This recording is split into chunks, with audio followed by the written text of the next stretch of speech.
다 코니우스 시니나 파이 안더그라운드 회시니 파이 뭐 다 기브 안더그라운드 বুলি ককি উজি 안더그라운드 question defence মই আপসো লগত লাগিব ইচ্ছা নাই ইহঁতে কি কৈ আছে কৈ থাকিব দিও माबा लिंदों इन्टेलेक्सुवेल मिट नोंसिना माने इन्टेलेक्सुवेल मिट हाग्रामा महिलाखौ होखारनांगौ पावाराव फैहोनो नाङा बिटिसिनि बेरेखा इलेक्सन ओंखारनांगौ प्रमद बर'खौ पावाराव लाबोनांगौ इउपिपिएल जानाय इलेक्सन केम्पेइन खालामनांगौ बेसो बिसोरनि इन्टेलेक्सुवेल मिटआ बेनो डिफेन्स बर'नि माने जाथि सिबिनाय आखला बेनो एक्सुवेलि खामानिया बेनो अबे देरसिनबालाय दिनै नोङो इउपिपिएल जानानै खामानि मावो इउपिपिएल इलेक्सन केम्पेइन खालामो नोङो नै बिजेपिनि जानानै केम्पेइन खालामो एरफ्रोम गाखो नोङो दिलीप माने सयखान जानानै केम्पेइन खालामो आरो गाबोन हयथ' फैसा मोनला कंग्रेस जानो केम्पेइन खालामबावगोन बियो दा बेबायदि नेचारजों एबसु खालामना बिसोरो लासिंसिं आरो दिनै बे खनिल मोनहा लासिंसिं बे एबसुनि प्रेसिडेन्ट बियो एबसुनि सेक्रेटारि बियो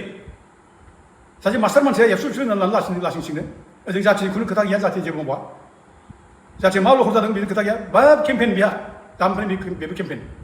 जोंथ' नुगासिनो दं दा इउटुबाव माने भाइरेल जानाय मानाय एबसुनि सेंग्राफोर माने इलेक्सन केम्पेइनाव ओंखारनाय बिसोरखौ थोन मोनना बे माबायाव मा होनो बबे जायगायाव नान ट्राइबेलफ्रा इलेक्सन गेलेदों कन्टेस्ट खालामदों बिसोरनि जेसेबां डकुमेन्ट दं बेखौ इमिडियेट आर्टिकेल दिहुनलाबो बेखौ केस होनांगौ मानांगौ इन्सट्राक्सन हरना बेखौ रायलाय जों मारै होबथानायखौ रायलाय बेखौ रायलायाखै दिनै एखे नङै खामानिखौ मावदों एखे जाथिनि इस्युआव खामानि मावाखै बेफोरनि थाखायथ' दिनै गाज्रि मोननानै नोंसोरखौ बांसिन गाज्रि मोननानै बे एबसु मानसिखौ बांसिन गाज्रि मोननानै दिनै बयबो मानसिया दिनै इउपिपिएलखौ रागा जोंदों बोराबदों दा बिपिएफआव ज' जाबाय खालामना बिनो नागिरबो बेखौ डिफेन्सआ बुजियाखै दाबो नोंसिनि आखलनि थाखायनो दिनै बयबो दिनै बिपिएफआव ज' जागासिनो दं फैगासिनो दं नोंसिनि थाखायनो दा दिनै एकर्ड इमप्लिमेन्टेसन खालामनायनि सार्थआव जोङो इउपिपिएलखौ सापर्ट खालामनांगौ बिसोरना बे थांखिया दा बुंलाबायदों डिफेन्स बर'आ बे माबायाव मेनिफेस्ट'आव नायनानै मेनिफेस्ट'खौ नायनानै मेनिफेस्ट'आव माने जोंनि माने माबा दंब्ला जों बे पार्टिखौ जों सापर्ट खालामगोन होनना बुंदों जों मिथिखागौ मेनिफेस्ट'आव मा लिरगोन मा लिरा जिखि खोथा गैया इउपिपिएलखौ सापर्ट खालामगोन बिसोरो जों मिथिखागौ इउपिपिएल जानाय खामानि मावगोन बिसोरो मिथिखानाय ओरैनो बे बाहाना नुखायखौनो बे इउपिपिएलासो माने जाथिनि थाखाय मावनो ओंखारदों जों बेखौ सापर्ट खालामो होनना बुंदों दा बिसोरना बे बिटिआर एकर्डखौ इमप्लिमेन्ट खालामनांगौ इउपिपिएलासो बुंदों बिदि हिसाबै इउपिपिएलखौ सापर्ट खालामनांगौ बे बाथ्राखौ बुंलादों डिफेन्स बर'आ दा डिफेन्स बर'आ माबे बिटिआर एकर्डनि बबे दफाखौ इमप्लिमेन्ट खालामनांगौ रोखा रोखा मानो बुंनो हायाखै बुंफैना डिफेन्स बर'आ मानो बुङाखै नोंलाय जोंथ' दाबो बुंबाय थायो चेलेन्ज खालामबाय थायो जों दाबो बबे दफाखौ इमप्लिमेन्ट खालामनो हादों डिफेन्स बर'आ नोङो थुला बुंदोंमोन ना नोङो डिफेन्ड खालामनानै बे माने बिटिआर एकर्डनि सायाव रायज्लायनो डिबेट खालामनो बुंदोंमोन नोंनो बोरो बहा खारखौ थांलाय मानो ओंखारबोदिया एबा खुसियार टाइपआव रायलायनांगौ बे बिटिआर एकर्डआ मा दं मा गैया बेखौ रायलायनांगौ बुजायनांगौ आनसलिक कमिटिफोरनो नोङो डिस्ट्रिक्ट कमिटिफोरनो डिफेन्स बर'आ बे खनिन बसुमतारी मोनहा बुजायदों नामा जे बिटिआर एकर्डआव मा दं बे रायजोखौ नांला होननानै मानो लिरनानै गारबोआ मा खारनाव माबे सिटुवेसनाव नोंसोरो बेखौ एक्सप्लेन खालामनो हागोन केन इउ एक्सप्लेन डिफेन्स बर' बे एबसुनि सेंग्राफोरनो बुंनो हागोन दा दिनै एकर्ड इमप्लिमेन्ट खालामनाय बाथ्रा बुंदों बिटिआर एकर्ड नों जुदि बिटिआर एकर्ड इमप्लिमेन्ट खालामनाय बाथ्रा बुङोब्ला गाबोन जुदि पार्लामेन्टआव बे रायजो नांला होननायखौ जुदि बिल लाबोनानै जुदि लिरना होयोब्ला जे सेपारेट स्टेटखौ क्रिएट खालामनो हायो बे 2 नम्बर 3 नम्बर आर्टिकेलाव मोनसे क्लज सोदेरनानै बुङोब्ला जे माने एक्सक्लुडिं माने बिटिसि बा एक्सक्लुडिं आसाम रायजोफोरखौ होनाय जागोन नों आसामखौ बुख'नाय जादोंब्ला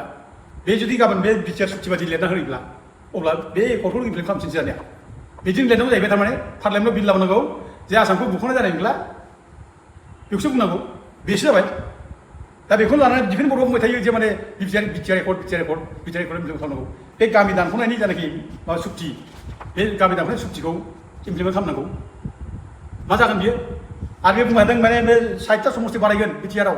60टा समस्ति 125 एमेन्डमेन्टनि बाथ्रा बुंबाय थायो बे जायाफ्रामोन बे 60टा जुदि सिट बारायोब्ला नोंनि बिटिआर एकर्डआव मा लिरनाय दं नायदोंना फरायदोंना खोन्थादोंना बे डिस्ट्रिक्ट कमिटिफोरनो आनसलिक कमिटि एबसुलि खोन्थादोंना बेयावथ' लिरनाय दं माथो नैबेयाव माथो increase in constituencies of BTC up to the maximum of 66 after alteration in the area without adversely affecting the existing percentage of reservation of tribals मा होननाय जादों बेखौ बुजायना हो डिफेन्स बर'आ सिगाङावनो बे डिस्ट्रिक्ट कमिटिनि एबसुनि सेंग्राफोरनो खोन्था बुजायना हो आनसलिक कमिटि बुजायना हो बे 60टा समस्ति बारायगोन बिटिसिआव 60टा समस्ति बारायोब्ला 10% जोंनो रिजार्भ खथा होनाय जागोन होनना बुंदों 10% रिजार्भ खथा होनाय माने जोंनो 60टानि जायगायाव 6टाल' सिट होगोन होनदों बेखौ जों इमप्लिमेन्ट खालामनांगौ दा बेखौनो बुङो डिफेन्स बर'आ माने बिटिआर एकर्ड इमप्लिमेन्ट खालामनांगौ होननानै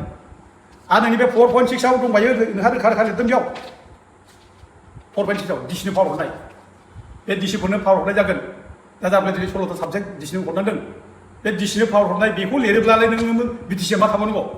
बेखौ जुदि इमप्लिमेन्ट खालामनांगौब्ला दाबादियाव नोङो बे बिटिसि थाबावगोन डिसिनियाबो थाबाय पावारा गासिबो दा जाबाय दिनै नोंसोरनि बे एकाउन्टनि थाखाय दिनै डिसिआ बे माने protect डिडिसिनि district development कमिटिनि chairman डिसिआ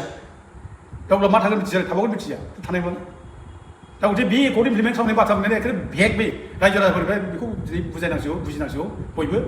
BTR सुक्तिनि खुनु एकाउन्ट इमप्लिमेन्ट खालामनो बाथ्रा गैया बे एकाउन्ट इमप्लिमेन्ट खालामनायजों जाथिया सेस जागोन बिटिसिआ दंस जागोन जों बेखौ आगोलनिफ्राय बुंबाय थादों दाबो बुंबाय थायो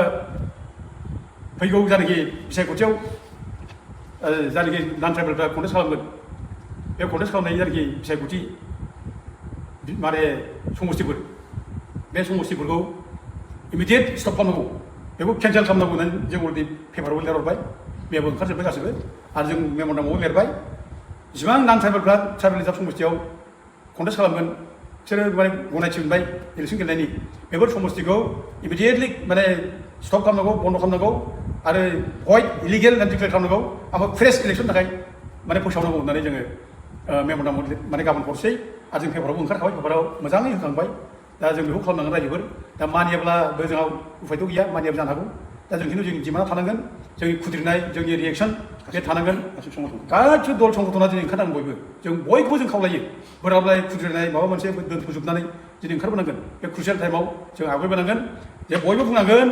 खमसे खम नैबे दानि बिटिसि इलेक्सनाव नान ट्राइबेल केन्डिडेटफ्रा ट्राइबेल रिजार्भ सिटआव जानाय एरियाखौ